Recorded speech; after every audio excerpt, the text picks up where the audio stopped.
Hey guys, welcome back.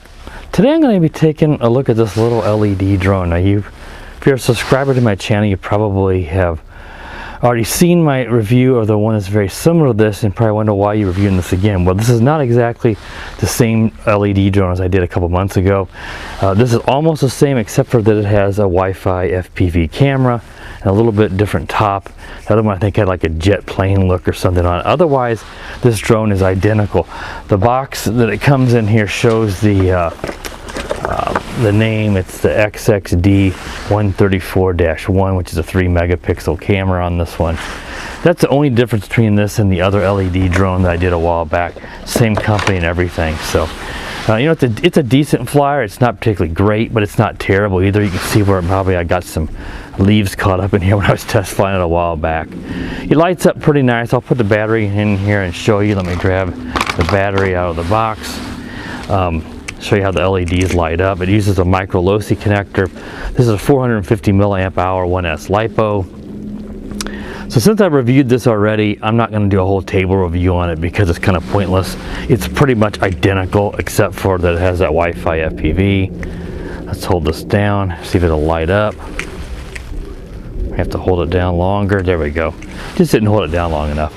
You got like the green flashing here in the front and the blue in the back. It's probably not super easy to see right now, but when this is kind of in a darker environment, it really looks cool when you're flying around. But you know, in the daylight, it's not going to be super easy to see that. Now, the flight time I was getting was around 7 minutes, just like in the previous review.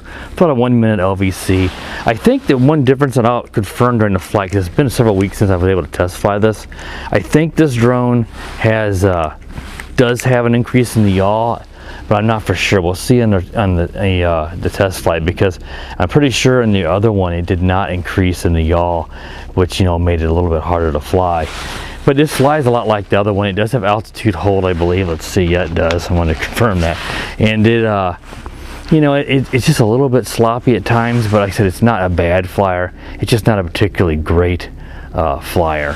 Now, it comes with just your standard type accessories, some spare props, a USB charging cable, and a spare screwdriver. And it, like I said, it does have Wi-Fi FPV. It's got a phone clip holder for your phone, and it's got your roll and pitch trims here. And this is your these buttons over here. I think it's your headless mode and your one key return. And this is your auto takeoff and your auto landing here on the bottom. And you know, it's pretty basic controls. You got your 3 speed rates here and your 3D flips, which it does pretty decent rate flips. I think it just has it has 3 rates here on this side. So this will be a little different review for me, but like I said, I have flown it, and I of course reviewed the other one. But since I've already reviewed this drone, essentially, I'm not going to get too in depth on it, because if you want to find out the exact specifics on the drone, just watch my other review. I just want you guys to see the Wi-Fi FPV on this particular one.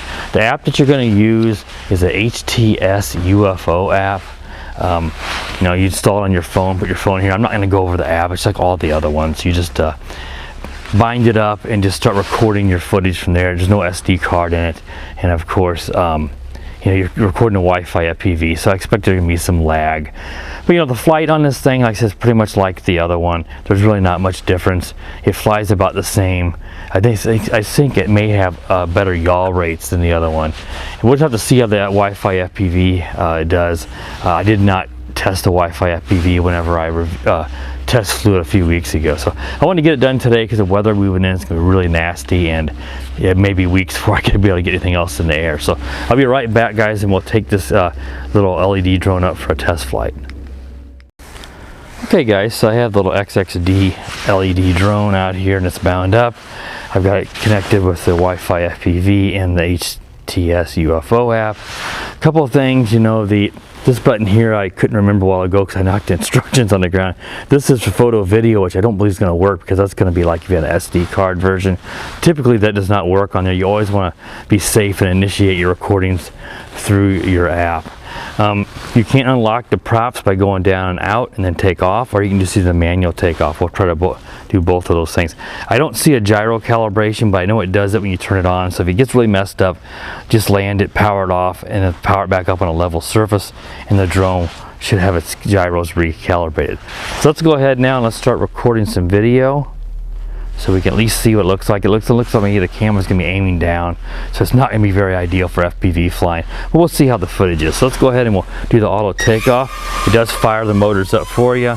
Very little pitch, just like the other one, but today's a really calm day, so this is gonna be good for flying this outdoors. But very little pitch. There's the yaw. Let's go up on the rate. More pitch, and let's go up again, and you see the yaw increase. Look at it, it went up a ton. I don't think the other one did that, so at least that's what I recall. So it's nice that they did increase the yaw on this one, so it's a little bit different. Let's see what the Wi-Fi footage looks like here. Obviously we're going to see some lag, that's not unexpected. But it is aiming down. I hate that. Obviously it's nice if you want to get it up overhead to get a view of something, but it makes FPV flying nearly impossible unless you're flying it backwards like this and pitching reverse pitch. When you're going forward, as you guys can see right now, and it is breaking up quite a bit, which is not unexpected. I mean, I see this with all these drones. Some are just better than others. So we'll have to see. I'm afraid there are probably going to be issues with getting this video synced up, so it may be all out of whack. If the video is all out of sync with what I'm doing right now, it's because it's dropping frames, and the frames per second on these videos are usually pretty low, like 25 frames per second, something like that, where I'm recording with my head cam at 60, and that usually causes major sync issues. Let's go ahead and see if we can do some flips. Let's see how it does. Pretty good. See that? That's actually awfully good. And the other one I reviewed, I was doing it in the garage. I didn't really have the space to do flips as well as this, so it's flying actually quite nice. I said altitude holds, so it's not going to be quite as sporty as a full manual flyer. And even though I don't need the highest rate, I'm going to use it because it's the most fun. It is losing a bit of altitude on me in the highest rate just because of that. Has quite a bit of pitch. I also am seeing might be a bit of control lag, especially when I get a little ways out. That's also not uncommon on these Wi-Fi FPV flyers, though it's not like super common, but I've seen it before. Let's go up to the middle rate and see. That's going to be a little less pitch. And on a day like today where it's very calm, this is just fine. Hoping that way we can keep it from losing altitude as much. These altitude hold flyers, they should compensate, but they have a lot of problem keeping their altitude when you're flying with a lot of pitch. See, that's dropping a little bit, but not as bad as in the highest rate. This would be okay for a beginner because, you know, it's just altitude holds. It's not full of a whole lot of gimmicks. You know, there's no optical flow, there's no GPS, obviously. Though I always like to let people learn with full manual, stabilized but full manual, so that you can really learn your throttle positioning and get it down.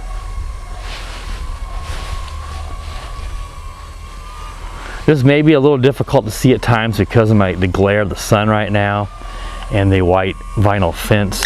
I'm going to take it up to the highest rate and bring it back. There's a little breeze kicking up, and this sort of ducted fan design is going to cause it to be a bit of a canopy, and it's going to get blown around. So this is not going to be good in the wind. Let's go ahead and do an auto landing here. You can control it as you land, obviously, and it's going to land out in the middle of my pool cover here. And that's because of the wind. And there, it finally detected it. This time we'll go ahead and take it up here and do a manual takeoff. So let's go ahead and manually unlock the props and give it throttle.